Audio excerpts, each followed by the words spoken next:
लोकसभा चुनाव को लेकर दोनों ही पार्टियों के प्रत्याशी जनसंपर्क में लगे हुए हैं। ऐसे में बुधवार को हरियाणा के सीएम नायब सैनी तिजारा पहुंचे, जहां तिजारा विधायक बाबा बालकनाथ ने सीएम सैनी का स्वागत किया। कयास लगाए जा रहे हैं कि तिजारा कस्बा सैनी बहुल्य इलाका होने की वजह से तिजारा में यह सभा रखी गई है। वहीं सीएम नायब सैनी हरियाणा के धारूहेड़ा से सड़क मार्ग से होते हुए सभा स्थल पहुंचे। सभा संबोधन के दौरान सीएम नायब सैनी ने कहा कि तिजारा उनके लिए शुभ है। जब उन्हें हरियाणा का प्रदेश अध्यक्ष बनाया गया था, उस समय भी वे राजस्थान में मंडल मीटिंग ले रहे थे। कांग्रेस पर तंज कसते हुए सैनी ने कहा कि कांग्रेस ने भारत जोड़ो यात्रा और न्याय यात्रा निकाली, उससे कांग्रेस क्या साबित करना चाहती थी। कांग्रेस पहले अपने पूर्वजों का कारनामा देख ले। 55 साल तक देश में एक ही परिवार की सरकार रही, लेकिन लोगों को मिला क्या? पहले बॉर्डर पर देश का जवान पत्थरबाजी का शिकार होता था, लेकिन अब पत्थर और पत्थरबाज दोनों ही गायब हो गए हैं। पहले गैस सिलेंडर की लाइन में 3 दिन तक लगना पड़ता था, अब घर घर गैस सिलेंडर पहुंच रहे हैं। वहीं सीएम ने अंत में वोट बैंक बढ़ाने के लिए बाहर गए लोगों को लाने के लिए कहा कि अगर आपके परिवार या पड़ोस के लोग कहीं बाहर गए हैं तो जनता उनके कार्यकर्ताओं को बताए, उन्हें लाने की पूरी जिम्मेदारी उनकी पार्टी कार्यकर्ता की रहेगी। इस मौके पर अपने जनसंपर्क की वजह से प्रत्याशी भूपेंद्र यादव सभा स्थल तक नहीं पहुंच पाए। वहीं इससे पूर्व हरियाणा के मुख्यमंत्री नायब सिंह सैनी की चुनावी जनसभा को लेकर विधायक महेंद्र बालकनाथ योगी ने सभा स्थल की तैयारियों का जायजा लिया। इस मौके पर बालकनाथ ने कार्यकर्ताओं को आवश्यक दिशा निर्देश दिए। इस उपरांत उन्होंने भाजपा कार्यकर्ताओं की मीटिंग ली। इस अवसर पर दिनेश यादव, जेपी यादव, बने सिंह, विनयपाल यादव, रामेश्वर सैनी, देशपाल यादव, अजयपाल यादव, सतपाल प्रजापति, अशोक यादव, डीके यादव, वीरेंद्र सैनी, विवेक शर्मा, नरेंद्र पटेल, अनिल दहिया, रविंद्र जाटव, पुरुषोत्तम सैनी, नरपाल यादव, कैलाश सिंह सहित क्षेत्र के अनेक गणमान्य लोग उपस्थित रहे।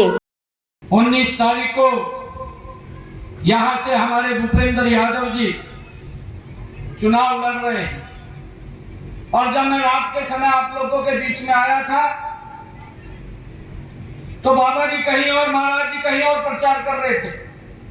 तब भी मैं अकेला आप लोगों के बीच में आया था। भूपेंद्र जी आज भी कहीं और प्रचार कर रहे हैं, मैं उनके लिए आपके बीच में आया हूं। भूपेंद्र जी का परिचय और मेरा भूपेंद्र जी के साथ परिचय ये आज का नहीं है, ये उस समय का है जब हम काम करते थे और मुझे यह भी मालूम नहीं था कि मैं हरियाणा के अंदर विधायक बन जाऊंगा। तब के हम आदरणीय भूपेंद्र जी के साथ मुझे काम करने का मौका मिला है। ऐसा व्यक्तित्व ये भूपेंद्र यादव है जो आपकी आवाज बन करके, आपके यहाँ के क्षेत्र की समस्याओं की आवाज बन करके वो लोकसभा के अंदर वो मजबूती से रखने वाले हैं। ऐसा हमारा ये वरिष्ठ और ज्येष्ठ कार्यकर्ता है जो लगातार पार्टी को आगे बढ़ाने के लिए काम करता है।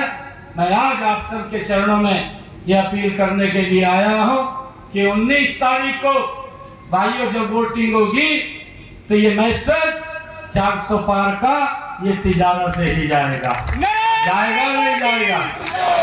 यहीं से जाएगा।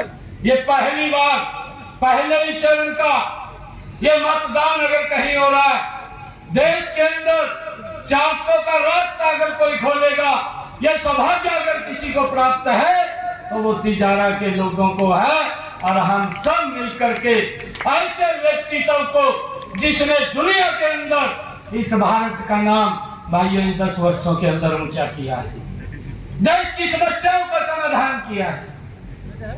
हम देखते हैं भाइयों जब चुनाव आता है कुछ लोग इस प्रकार के सजावाज दिखाने का काम करते हैं, उन सजावाज से हमने सचेत रहना है।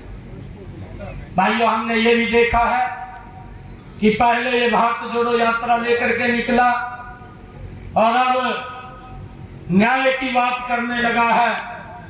अपने मैनिफेस्टो के अंदर इन्होंने कहा है कि हम देश के लोगों को न्याय देंगे। ना तो भारत जोड़ो यात्रा का आज तक हमें समझ आया है।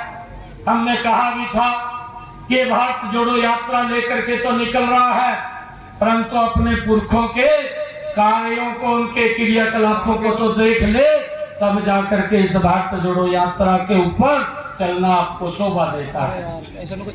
ये ऐसे भारत जोड़ो यात्रा अगर भारत को नजदीक से जोड़ने का काम किसी ने किया है भाइयों इन 10 वर्षों में, वो नरेंद्र मोदी जी ने किया है भाइयों, नरेंद्र मोदी जी ने किया है।